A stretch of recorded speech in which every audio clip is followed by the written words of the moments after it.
খাসির গোস্ত দিয়ে কাচ্চি বিরিয়ানি করব।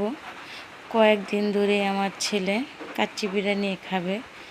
তো ছেলে বলতেছে আম্মু কাচ্চি বিরিয়ানি রান্না করো।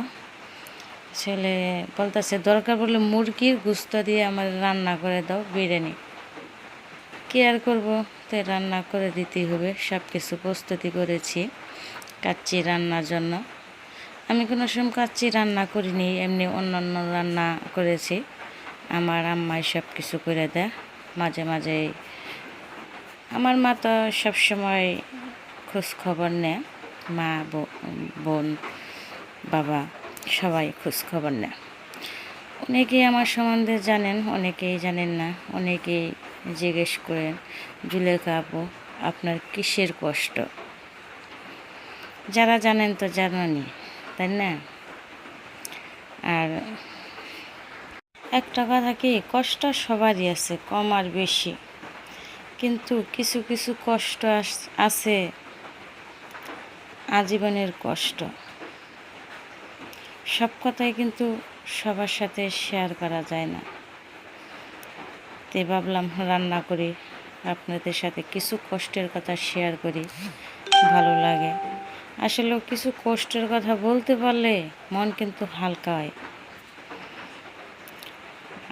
আর আমার ছেলে মেয়ে না সবসময় একটু ভালোটাই খাইতে চায়। আমার ছেলে ছোট থাকতে মানে ওরে কয়েকদিন পর পর পোলাও বিরিয়ানি এগুলাই রান্না করে দিছি।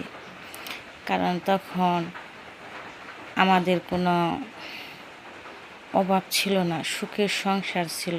এক ছেলে এক মেয়ে নিয়ে মোটামুটি ভালোই দিন ছিল। হঠাৎ করে এক জ্বর আইসা আমার সংসারটা এলোমেলো হয়ে যায়। তো যাই হোক, সবার একদিন যেতে হবে, মরতে হবে, কিন্তু আগে আর পিছে। আমার স্বামীরা ছিল 4 ভাই 5 বোন। আমার স্বামী যখন ছিল না খুবই মিল ছিল। ও কিন্তু ছোট ভাগের মধ্যে, ও একজনের খালি বড়। তো যাই হোক, সবাই ওরে মানত। কেউ একটু অন্যায় করলে, কেউ কিছু করলে ওর কাছে বিচার দিত।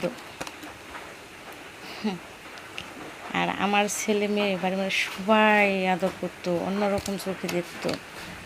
একটা বড় মাছ নিলে, বাজার নিলে কেরা কোনটা কাইটা পাইছে বের করে দিত, বুঝতেই পারতাম না।